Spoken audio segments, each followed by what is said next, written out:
No shade to this dude, but I recently ran into the soft white underbelly gentleman. He has this reoccurring interviewee named Tyrone. Now, Tyrone was in the holding tank when I was offered the program. Tyrone was already in the program, and he was the one advocating to me, like, bro, you should take it, Slim. This is a chance to change your life, da da da da. Unfortunately, he relapsed, but when I was working on Skid Row, I would still see Tyrone, and he would be like, man, you're clean, man, you're doing it, man. I remember you was in the pod and you wasn't even feeling the program, you know. So now that I see him downtown, I ran into him with the soft white underbelly gentleman. No shade to him again, but I was just like, Tyrone, you keep doing interviews with this guy, but I got such an emotional tie to my process and what goes on in this community. Now I'm questioning Mark, like, what is your approach? Like, are you really trying to help somebody down here, or are you politicking off of their unfortunate things of their life? I'm not gonna lie, I spoke to him about an interview, you know what I'm saying? And his response was very sarcastic. I was like, yeah, man, you know, I was in a program with Tyrone. I worked down here. I've lived down here before in the SRO, and now I'm a caseworker. I was a drug counselor, but now I'm a caseworker. And his response was, well, talk to me when you relapse. I was like, oh, that's cute, huh? Okay. Very bold, kind of, you know what I mean? And then Tyrone is sitting here all the while, like, Slam, tell him about how the desperation and this and that, and trying to advocate for me to get on the show. But I had to silence Tyrone, like, be quiet, man. He's gonna give you $300 and you'll be on your way. But I'm like tied into this community here. You know, I'm not trying to come at him on no clout chasing shit, but since you made that response of, well, get at me when you relapse, and it just was very crass of him. It's like, man, you down here politicking off of these people's unfortunate situations and stuff, and you say you're not making nothing of it, you're not making no money. Like, yes, you are. You have millions of views.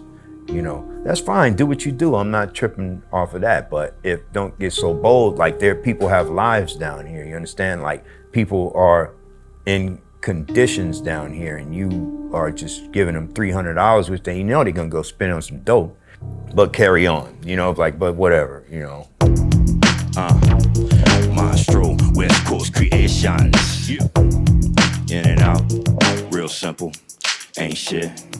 I'm coming in, hopping the jump shot with the extras and the whatnot. The chopper put it in your lunchbox. You watch your blood clot mind. Think you can stop the shine? Don't mean squat if you got sunblock or not. Street Leamer Park to the Crenshaw District and the burning avenues, just in case y'all missed it. Ain't no thing. Gone.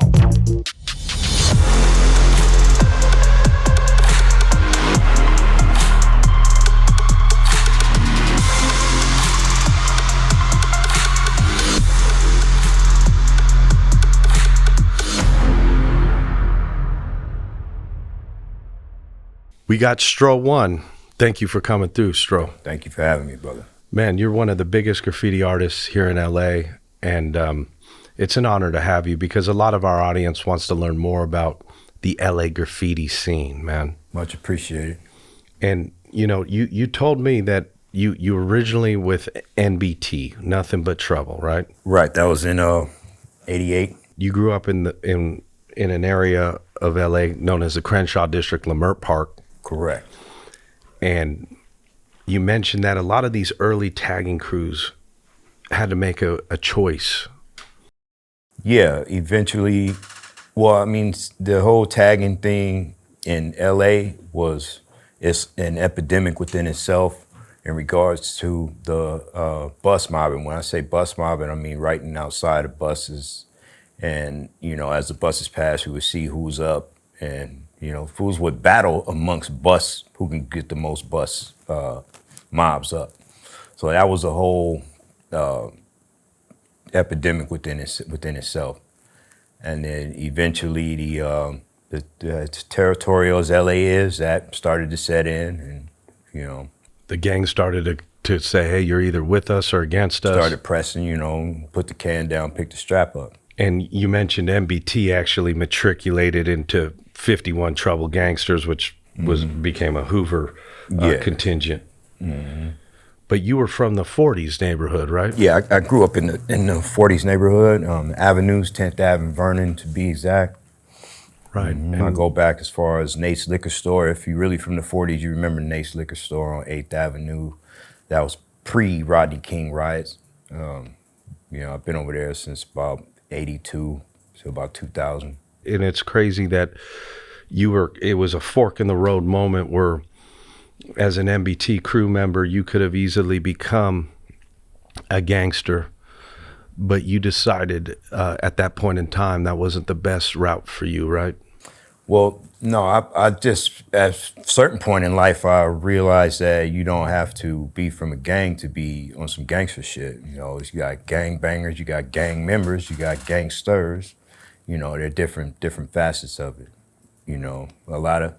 Everybody that's from a set is not a shooter, or you got some motherfuckers that just hustle, some that are just cool to be around. Different party cats and different facets of a neighborhood. You end up just going solo, just going Stroe One, right?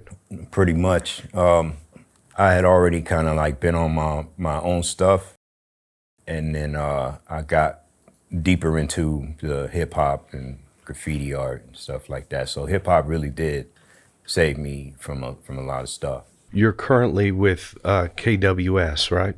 I'm from KWS, Kings with Style, the graffiti crew. And what other crews do you affiliate yourself with now? I'm a member of the UTI crew, Under the Influence. I'm a member of the Rockin' the Nation crew, Criminal Minded Artists, JOR, and TBU. Break down the difference between a tagger and a graffiti artist. Well, I don't think one holds more relevance over the other. They're just different facets within the culture. So a tagger is someone that's out for the fame and down for the risk and down to get down for their crown, as my homie Mozart would say. And a graffiti artist is trying to take his stuff to a more evolved level and present himself was more of a, I don't want to say brand, but more of an expressionist. It's just a different approach to the same concept, basically. Correct.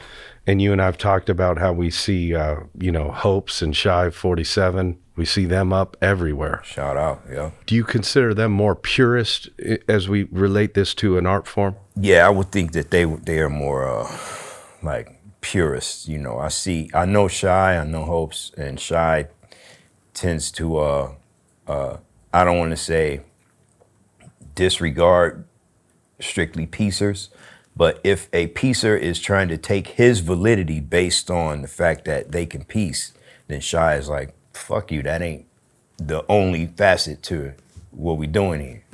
I feel him on that. Yeah. You know what I'm saying? Because cats get real diva-ish and bougie about shit. Us as facets in this culture, we wanted a place where we would be accepted. We are already, most of us are like misfits in regular daywalker world. So within this culture, we bond together and it's an atmosphere that we can all connect on one accord. When it comes to artwork, there's so many forms of expression within it. So it's just like a very diverse culture that supersedes race and politics and stuff like that, and it's straight from the curb. It's a response from the people. You understand? Like graffiti, we can even go back far as hieroglyphics. I always like to say territories tell stories. Like when I went to prison, I seen some of the most dopest artists, but they was like, they moonlight with it because they actually from a set and they got to keep it gangster on the shit. But when you get to know them, you see they have an appreciation for the art as well. There's this place for everybody in this. And a lot of people, when they see tagging, they get upset. They feel it's defacing property. Well, it is the defacing property act. But it's a response from the street. It just is what it is. We here and we're not going nowhere. and that's it. You know, we are respectable people. Not all of us are, but you know, we can sit down and, you know, be respectful about things like please don't write on my building or whatever. I don't, you know, but then you got some cats that don't care. You got some cats that pride themselves on tagging on top of pieces. The level of disrespect when you deface somebody's piece or tag your tag on top of that piece, is that just a big middle finger to that artist? Yeah, I would think so, because if you really have acclimated to the atmosphere, you would understand that if you're going to go over something, then you have to come at least 3 times harder than what you're going over. And you know, it's kind of juvenile in our culture here that we have people that pride themselves on tagging over pieces but then again, it's like a lot of the pieces give a black eye to the taggers and the people that don't do that. So we can kind of give off this entitlement, you know, and it could be perceived the wrong way. Now, you mentioned you were part of several crews. Is that uncommon for an artist to have allegiance to several crews? Is that kind of a known thing or no? No, that's not uncommon. The thing is that most of the crews I was suggested by someone to be a part of them. I'm not just out here collecting crews. And, you know, every crew that I'm from has been here since before 1989, you know, so I feel I'm to the level to where I can, you know, equally represent all of my crews. A lot of people, I feel like the average Joe is starting to appreciate the street art. You see tours downtown now. And how do you feel about it? Do you feel the awareness is at a good place right now? We still got a ways to go because there are politics and stuff, and it's like based on who you know and you know how you can feed the machine. All of that's your recognition and respect is sometimes contingent on that, and I don't feel that's necessarily right. I do understand the concept of being able to present yourself professionally as a brand, but if you want to package this thing, it's going to be very hard because the culture has been here and it's not going anywhere, and it's just some aspects of it are just too big to package like that. You know, you can't make a McDonald's out of this this type of stuff that we're doing here. No, this is all unique, one-off. It's like actual life happening. You know what I mean? It's life in motion, yeah. Exactly. Are you seeing a lot more females getting in the game? Mm-hmm. Yep. I see some dope females out there. Irie is one female. Let me see. You got Pesky. You got the homegirl Ayla. Mad C, who else? There's a lot of dope female artists out there. They gonna probably talk shit. I didn't mention them. Right. Yeah. And how would you compare LA's graffiti scene in like NY, for example? NY being a hip hop mecca, they had subways. We had RTD buses. You know, we unfortunately the sun rises in the east, so we get all our information and responses a little late here in the west. But it is our own expression of how we can decorate this culture further. Both sauces count, whether west or east.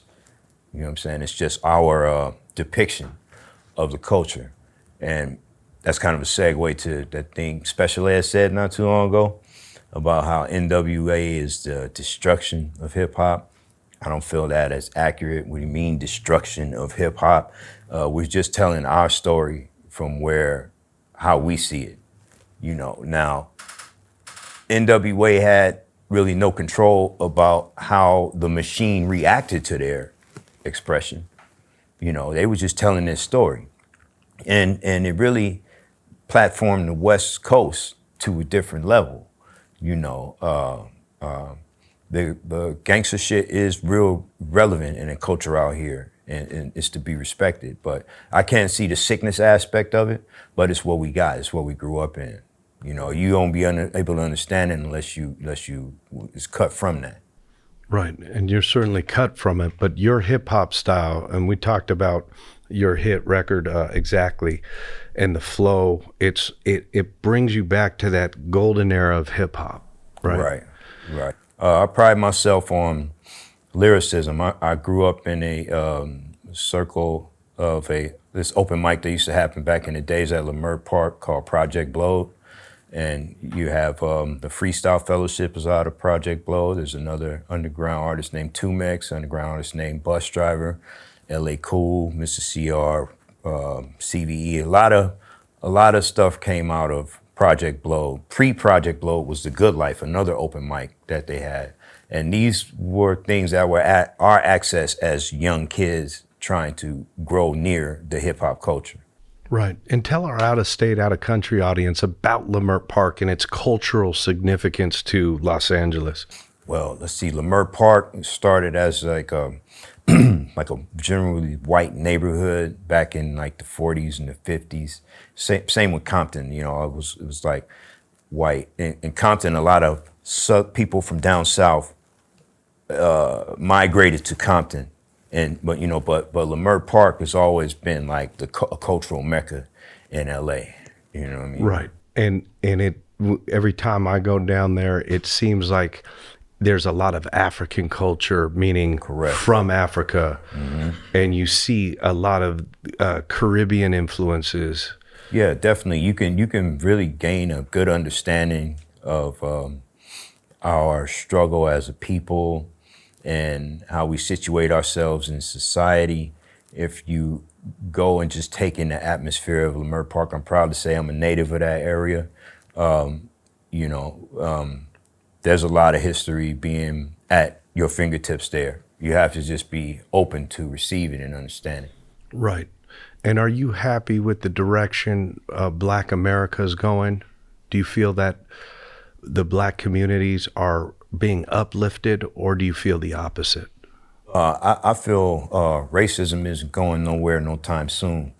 How we represent ourselves, I think we can do better in certain regards. You have the addiction is very prevalent in these areas, dereliction, the household structure we've always struggled with that. We need to get out of blaming other things for our setbacks, right? And become more self-sufficient. And how do you think the communities can do that? What are some solutions to what you just said? I feel that lifting in the next entrepreneur out of the community, supporting their brand, at the same time, these people who are building these brands need to have good business savvy and people skills and stuff like that, because you want to support the next cat, but if your business hours are 11 to 2 on Tuesday and then 9 to 4 on Friday, the consistency has to be there, Stroe, you've battled with your own demons, namely addiction, and you have since been sober for how many years, bro? I've been clean for 12 years. Wow. I'll be celebrating 13 years in February. And how did you knock that monkey off your back? By a nudge from the judge. No, but I just became ready, and I wanted something different, so it came by way of a robbery charge. Caught a case over on Vernon and Vermont, over in Espone's hood. And then I was already on parole, so I had to go do a year flat. And then within me doing that parole violation, they offered me the drug program known as Impact. That's Division 42 in the criminal court building, CCB downtown. That was the moment in time where you said, I'm going to clean this shit up, huh? Yeah, well, my addiction, denial is a motherfucker, because I asked for a week to think about it. It was like, either you do this 5 years or the program. My response, give me a week to think about it. That doesn't sound very smart. That's the nature of addiction, denial. Right. So once you get past that denial and you say, all right, I got a real problem. Yeah.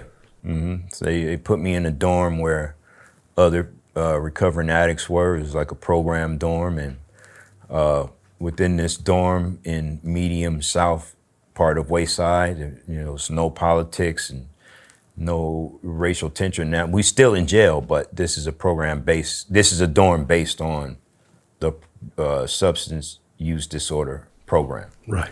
So within that dorm, we learned a lot about the steps 1, 2, and 3 in Narcotics Anonymous. I had a counselor in there, and he would bring in different speakers off of the streets to share their experience, strengths, and hopes with us.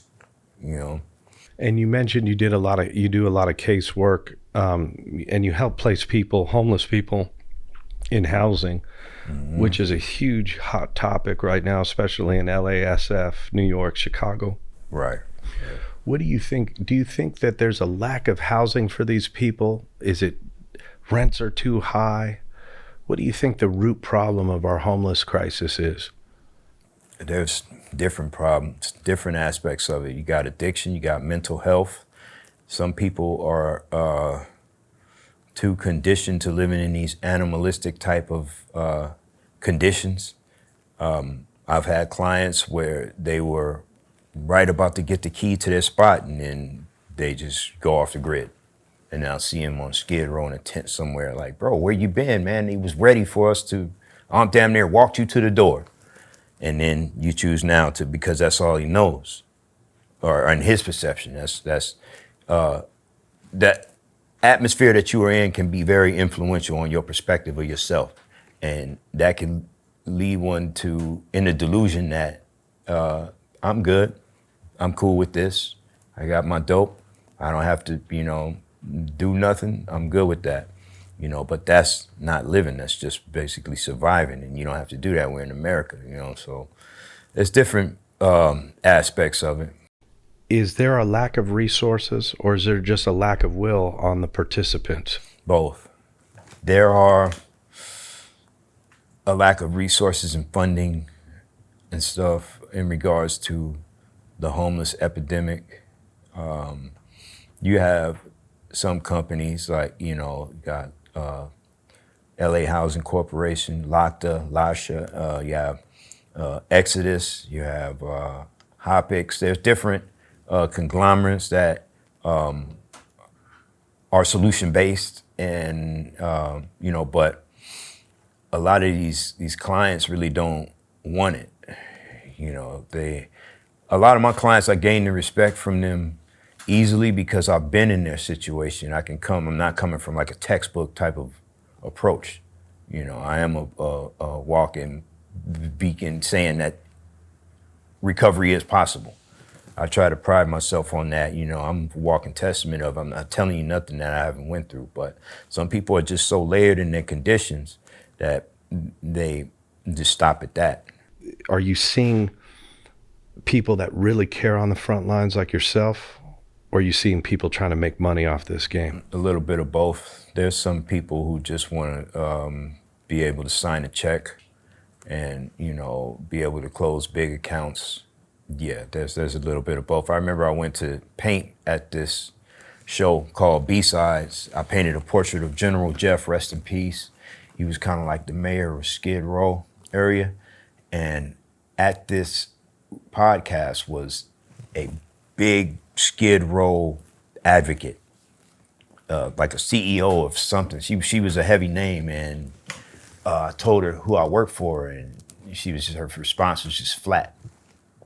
My company I work for, Exodus, is very prominent in the Skid Row area, and anyone who is tapped in will be able to understand that, but she didn't really seem like she knew what was going on Skid Row. I'm not saying that she's just there for the money, but you need to be tapped in. She felt almost like she was layered away from it, it kind of just gave me like a flat response, empty, like, oh yeah.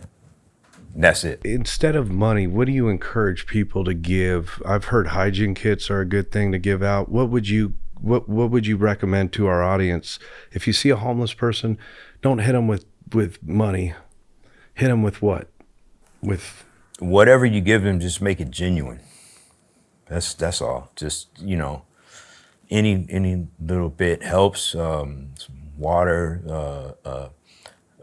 Just give them some. You know, they got barbers down there. They got showers down there. Give them a hygiene kit, a towel, a blanket, whatever. Just something that'll benefit their day-to-day existence rather than scoring dope and. Exactly. Yeah. Exactly. I also see the youngster Crip Mac. He's always saying feed the homeless and stuff like that, and that's solid in my eyes because he don't have to do that. You know what I mean? And I don't see him doing it as like a popularity stunt. Not at all. And shout out to 5'5" Crip, C-Mac, man. He's been on the show, and he really does have a heart for the homeless. And we talked to him, and you know, his auntie is on Skid Row, and so he has a bigger heart for the problem, and he has a direct relationship with it.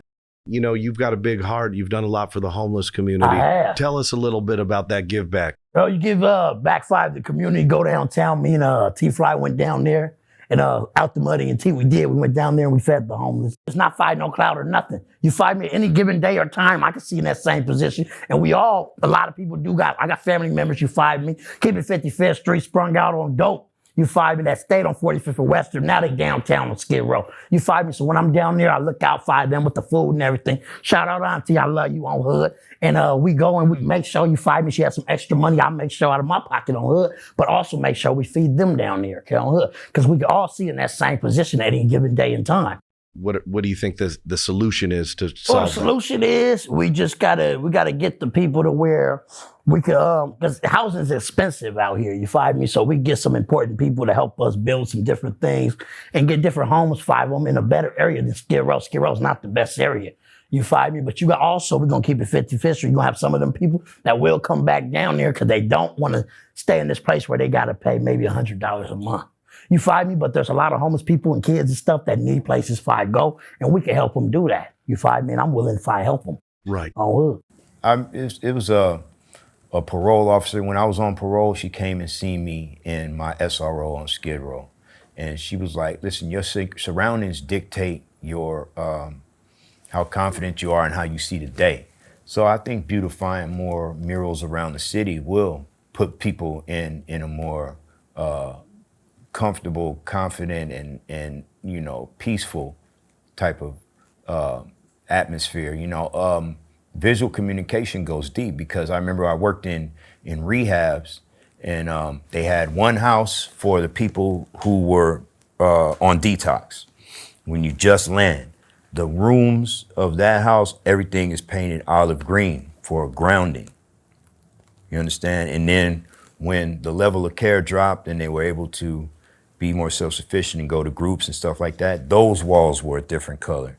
So all that stuff affects your atmosphere. Definitely affects your performance and outlook and perspective and perception, and you know, your well-being. Yeah. Your overall well-being, mental health wise. So maybe we could reach out to Karen Bass and say, Karen, let's get more murals down on Skid Row. Let's beautify Stroe One, the whole run of the city, you know, and let Stroe go. Let's take him with a flare take care tip. of him, and then maybe we'll start seeing some changes. That's right, man. Stroe, how can our audience tap in with you, man? Okay, for the muralism and the artwork commission wise, I'm on Instagram, STROE_ONER on Instagram. For the music, you want to stay tapped into the music, I'm on all digital streaming platforms. It's MONSTROE, Monstro. My YouTube page is up, that's Monstro. Type that in and my stuff will come up. It's beautiful, Stroe. Thank you for coming. Shout out West coming. Coast Creations. Shout out to West Coast Creations, which is a collective of hip hop artists. Stroe, do you want to shoot anybody out? No, I don't want to shoot anybody, but not anymore. But today, yeah, it's so many people I want to shout out: UTI crew, KWS crew, RTN crew, CMA crew, JOR crew, TBU, the whole entire Crenshaw district. You know what I'm saying? Leimert Park. You know, I don't want to go into names and stuff like that, you know, but yeah, Stroe One, the graffiti artist Monstro, the MC, Wes. Hey, Stroe, we really appreciate you coming through. I Thank appreciate you, you bro. having me, brother.